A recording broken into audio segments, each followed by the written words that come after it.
Tom, I guess we'll start talking what we talked about earlier on, this whole Bill C-21, the Carey Price posting. We've heard from people on both sides of the argument here, and I think the one thing, no matter what side you're on here, that we can't agree on is this bill is a mess. Oh, hear, Aaron Rand.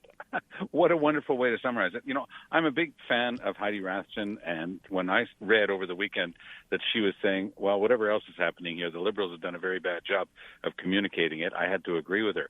You know, I started my career at the Justice Department in Quebec City drafting legislation. You'd sit down with other drafters, and you'd speak with your boss at some point. You'd say, okay, here are the issues with this bill, and then it would work its way up maybe to an associate deputy minister table, and then the thing would go to the National Assembly. That didn't happen here. They're in the middle of the process. They're in parliamentary committee. Some obscure Liberal backbencher waltzes in and delivers these incredibly complex amendments that everybody's just supposed to, oh yeah, sure, let's do that now, and everybody's going to understand what's in the bill.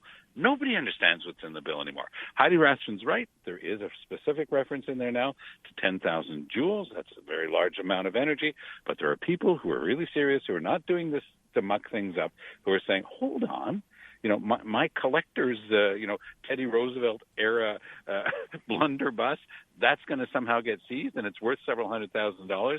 And you're telling me that I can't use this stuff anymore? This is not what we're supposed to be going after. The very notion of saying that you're targeting, sorry for the word, but it sort of goes with it. You're targeting assault style rifles. So as much as 10,000 joules is something very objective, you can measure it. The rest of it is a question of appreciation. So there is something objective about a maximum 5 shells, in the magazine. Fine, fair enough. And then the saying, but if it could be removed and replaced by a magazine that can hold more, and then you just fall into this area of absolute vagueness. And you know what? Courts regularly throw out legislation when it is too vague. They say it's void for vagueness. Right. And I think that that's where the Liberals have wound up with this thing. I think they're going to have to start the whole thing over again. Oh, wow. Yes, there's been exaggeration by the gun lobby. Probably Carey Price was wrong about the gun he was carrying, but we couldn't really tell which gun it was. Even the experts couldn't tell because his hands were covering a certain mechanism that didn't allow you to know. But let's assume that, first of all, because, and I appreciated that both of you mentioned he's got his Indigenous background, which completely changes the story for him as well. But assume that he's in good faith and he just believes that could be in danger. That's enough, for most Canadians to say, hold on, this thing is incomplete. It's badly drafted. It's been really a bad show in front of the Parliamentary Committee. And yes, it's terrible that it's coming on the eve of the commemoration of the horrible massacre at Polytechnic, where those young women were killed just because they were women. But at the same time, a lot of observers are coming down hard on the Liberals, saying, you're doing this again. You're putting the squeeze on here, saying anybody who doesn't agree with these new vague amendments is somehow opposed to, having better gun control in Canada. And that gets, the same thing that you did with Aaron O'Toole, for example, on vaccines at the beginning of the campaign. You're doing the same thing now on guns, and you're the ones who are using this as an instrument to beat up your political adversaries, and shame on you. And you know what? They're right. As you said that, I think both Natasha and I nodded when you said, I think they're going to have to start all over again. For sure. When's the last time that happened? It has happened. Sometimes when something is just such a complete and utter mess, then you have to pick the thing up, walk away with it, redraft it, and come back with something that's usable. Because people who sell guns aren't going to know where they stand on this thing. People who have guns at home, and by the way, goes right into the Daniel Smith thing in Alberta, saying, this is our way of life. And there are honest people who own guns, many from a different era, that do they get caught or not caught by this? And there are hundreds of thousands of these guns in Canada. And it's not that hard to come to a conclusion that you can register them. Quebec has kept the gun registry. The other provinces don't have one. But, there are so many things that are already in place to control guns. We have much more gun control in Canada than anybody's ever dreamt of in the United States, even with the stuff that's not covered right now. How hard would it have been to get this right? I just feel like they've gotten it so. Never mind. I mean, Carey Price. Okay, whether he got it wrong or right, obviously the timing is terrible. But the bill itself, how hard would it have been to do this properly, Tom? Not hard at all. Right. And, they keep harking back. I was listening to Heidi before on the show. I was listening to you guys too, and saying, the experts were there giving these answers to the gun lobby and such. Yeah, but those experts should have been around the table drafting this thing right the first time. Mm-hmm. Because the minute you try to change it as it's going forward, everybody gets to say, aha, and they start to question your motives and what you're really doing, and it leads nowhere. And I'm a strong proponent of a gun registry.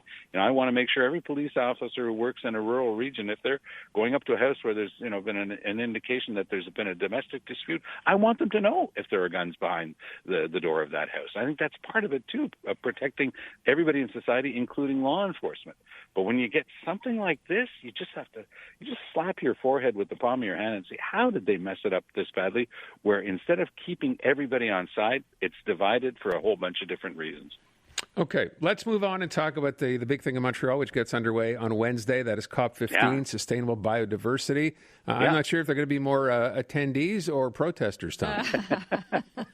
Well, it's certainly sustainable attendees. They'll be there, and they'll be bringing 20,000 people with big expense accounts. That's a good shot in the arm for the city, by the way. We always talk about the Grand Prix and the like. Yeah. These things, a lot of people come in and they got a lot of money to spend. So that's actually kind of good. Don't try to find a hotel room, by the way, if you were planning to do some Christmas shopping in Montreal and you live out of town. But all kidding aside, this is an incredibly important conference. Montreal, by the way, people don't realize it. Montreal is the headquarters of the United Nations agency that's in charge of biodiversity. This thing was, as mentioned at the beginning of News Quiz, this was supposed to be held in China. Now it's being co-hosted by China and Canada for obvious COVID-19 reasons over there. I think it's a big event, at least as important as the events that take place around climate change. Why? Because they're happening at the same time, but nobody's paying enough attention to biodiversity. In other words, saving wildlife on the planet, saving animals, plants, species, making sure that the diversity that makes life on this planet is preserved. And I think that it's incredibly important, and I'm very proud that Montreal is doing this.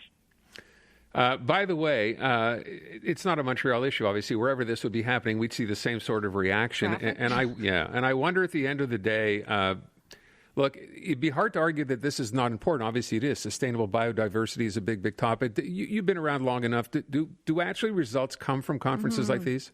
This one, yes. This is very important. This is everyone's making the comparison to the Paris conference in 2015, where the world came together after dilly-dallying for 25 years on Kyoto. The world came together and said, okay, we're really messing this up. We've got to start getting serious.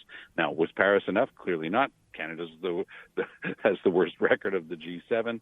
But on biodiversity, it puts pressure on countries like Canada, like the United States, even though they've only got observer status because they're always leery of anything United Nations.